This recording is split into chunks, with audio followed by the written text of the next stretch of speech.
कधी यापूर्वी तुम्ही शुभेच्छा दिल्या नाहीत, काल मात्र आपले नेते ईदगाह मैदानावरती पाहिजे. ईदगाह नाही, पहिल्यांदा गेले असतील, खैरेसाहेब असेल, आम्ही सगळे असू, परंतु मुस्लिम बांधवांच्या सगळ्या सणात आनंदात आम्ही सुद्धा सातत्यानं सहभागी झालेलो. ईदगाहला पहिल्यांदा खैरेसाहेब गेले असतील, सगळ्या मुस्लिम बांधवांनी सातत्यानं निमंत्रण दिलं होतं, मला सुद्धा निमंत्रण दिलेलं होतं. आणि त्यामुळे मला असं वाटतं ईदगाहवर जाऊन मुस्लिम बांधवांना ईदच्या शुभेच्छा देणं काही पाप नाही आहे. सगळ्यांनी गुन्ह्या गोविंदांत राहणं, ईदगाहवर गेलो म्हणून काय आम्ही काय हिंदुत्व सोडला तर याचा अर्थ होत असतो.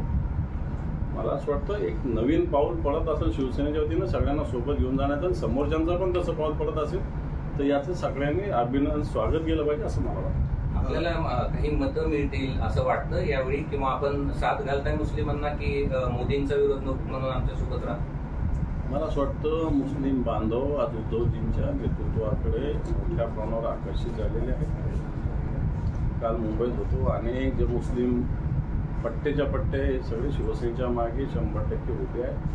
आणि वाटतं ही स्थिती महाराष्ट्रामध्ये सगळीकडे निर्माण होते.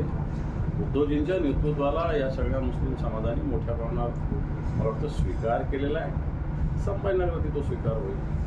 कार्यकर्ता मेळाव्यामध्ये नितेश राणेंनी सरपंचांना चांगलाच दम मी आता जिल्हाधिकाऱ्यांशी बोललो या संदर्भात थोड्या वेळापूर्वी.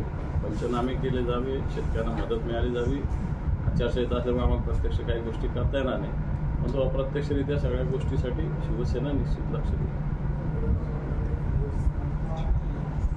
भारतीय जनता पार्टीला, विशेषतः भारतीय जनता पार्टीचे नेते नरेंद्र मोदी आणि अमित शहा, कारण आता नरेंद्र मोदी पंतप्रधान म्हणून नाही तर भारतीय जनता पार्टीचे नेते म्हणून प्रचार करतात असं आपल्याला आपण समजलं पाहिजे. आणि असं असताना शिवसेनेला नकली म्हणणं, राष्ट्रवादी काँग्रेसवर नावं ठेवणं, खरं तर उद्धवजी ठाकरे साहेब आणि शिवसेना धमकी, असं धमकी लोक घाबरत नसेल. नारायण राणेंना ऑलरेडी जनतेनं विधानसभेला तिथं पाडलेलं आहे, मुंबईमध्ये सुद्धा गेले तिथं सुद्धा पाडलेलं आहे. आणि मला इजा तिजा होत असताना तिसऱ्यांदा पुन्हा या लोकसभेला सुद्धा भारतीय जनता पार्टीला, विशेषतः नारायण राणेंचा पराभव तिथली जनता करेल. अमोल कीर्तीकरांची ईडीमार्फत चौकशी सुरू आहे. या चौकशीमुळे गजानन कीर्तीकर हातबल झाले. ते शिंदे गटात असूनही ते म्हटलेत की संसद ताब्यात घ्या, पण मित्र पक्षांचाही मान राखा. विरोधकांच्या मागे केंद्रीय यंत्रणांचा सासी मेळा लावणे ही भाजपने आणलेली नवी संस्कृती असं ते आरोप. घरचाच आहे रे हा त्यांना मिळालेला. तर अमोल कीर्तीकर ईडीला सामोरं जात आहे. सगळ्यांना माहिती आहे राजकीय हेतून या सगळ्या गोष्टी चालू आहेत. अमोल कीर्तीकर एक मजबूत शिवसैनिक आहे, काही डगमगणार नाही. चंद्रकांत खैरे पहिल्यांदाच, म्हणजे शिवसेना खरं तर गेल्या 30 वर्षामध्ये महाराष्ट्राचा विकासासाठी काय केलं, या देशासाठी ज्या घोषणा केल्या होत्या मागच्या 2014 पासून, महागाईवर काय केलं, बहुत हो गई महंगाई की मार अबकी बार मोदी सरकार, त्याचं काय झालं, हर घर छतचं काय झालं, हर घर नलचं काय झालं.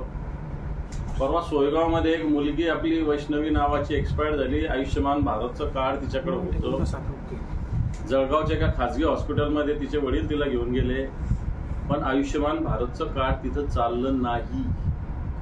हे दुर्दैव आहे. तिकडे खोटाडा प्रचार करायचा की आम्ही 5 लाखापर्यंत मोफत आरोग्य देणार, प्रत्यक्षात 0 रुपये सुद्धा त्याच्यातून मिळत नाही. शिवसेनेवर टीका टिप्पणी करायची, राष्ट्रवादीवर टीका टिप्पणी करायची, अशा पद्धतीनं भारतीय जनता पक्षाचा एक कलमी कार्यक्रम चालू आहे. पण ज्या अर्थी शिवसेनेवर आणि उद्धवजी ठाकरे साहेबांवर टीका केली जाते, त्या अर्थी जर तुम्ही शिवसेनेला नकली म्हणता, ज्या नकली शिवसेनेचे उंबरठे तुम्ही कित्येक वेळ झिजवलेले आहेत, ज्या नकली शिवसेनेचं मदत असावी म्हणून सातत्यानं तुम्ही प्रयत्न नव्हे तर याचना केली बऱ्याच वेळेस.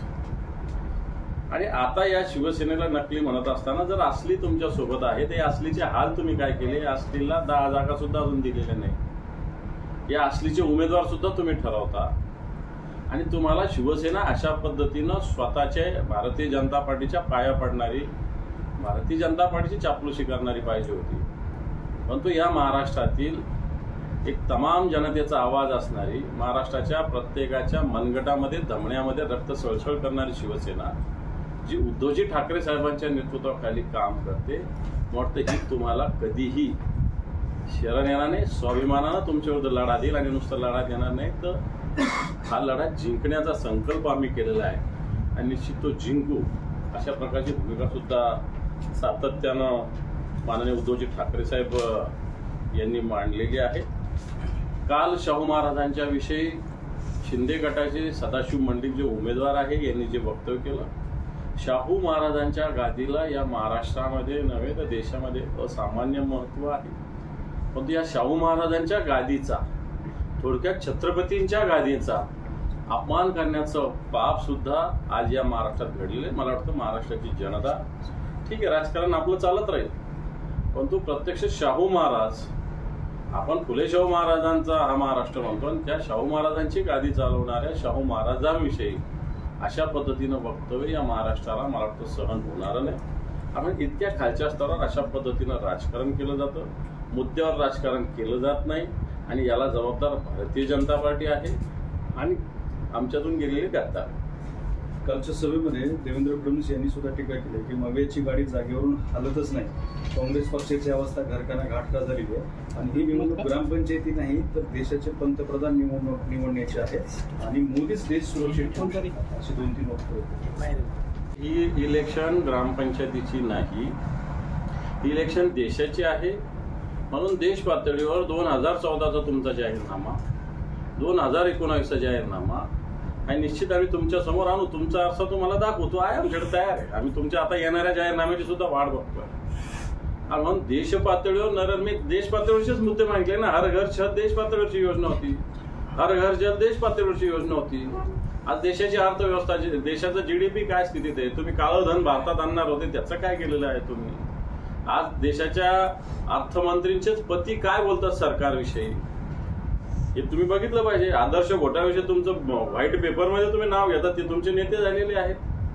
70,000 कोटीचा भ्रष्टाचार अजितदादाचा तुम्ही जाहीर सभेत बोलता पंतप्रधान, ते तुमचे नेते झालेले आहेत. आणि मला असं वाटतं देशाची निवडणूक असताना या मुद्द्यावर चर्चा व्हावी. आज Bharatiya Janata party, ED, CBI, income tax या भारतीय जनता पार्टीच्या ब्रँच झालेल्या आहे. मला वाटतं ED, CBI आणि इन्कम टॅक्सच्या कार्यालयावर येणाऱ्या काळात भारतीय जनता पक्षाची शाखा अशा पद्धतीनं बोर्ड लावावा लागेल असं मला वाटतं. शरद पवारांवरती सुद्धा काल अमित शहानी टीका केली. म्हणतात की 10 वर्ष सत्तेत असताना शरद पवारांनी महाराष्ट्रासाठी काय केलं, शरद पवार महाराष्ट्राचा विकास करू शकते नाही असा. मला वाटतं गुजरातमध्ये आणि महाराष्ट्रात जाऊन बघावं. या महाराष्ट्राचा विकास अतिशय ताकदीनं पुढे गेला आहे आणि हा विकास होत असताना शरद पवार साहेबांनी या महाराष्ट्राचं जे नेतृत्व केलंय, दूरगामी नेतृत्व, आणि या दूरगामी नेतृत्वाचेच परिणाम महाराष्ट्रात विकासाच्या दृष्टीने पुढे जातो याचं दिसतंय. त्यामुळे बाकीचं जर देशातले वेगवेगळे राज्य बघितले आणि महाराष्ट्र बघितलं तर महाराष्ट्र निश्चित विकासाच्या दृष्टीने पुढे जाणारं राज्य आहे. चंद्रकांत पाटलांचं एक वक्तव्य आलं की काही दिवसात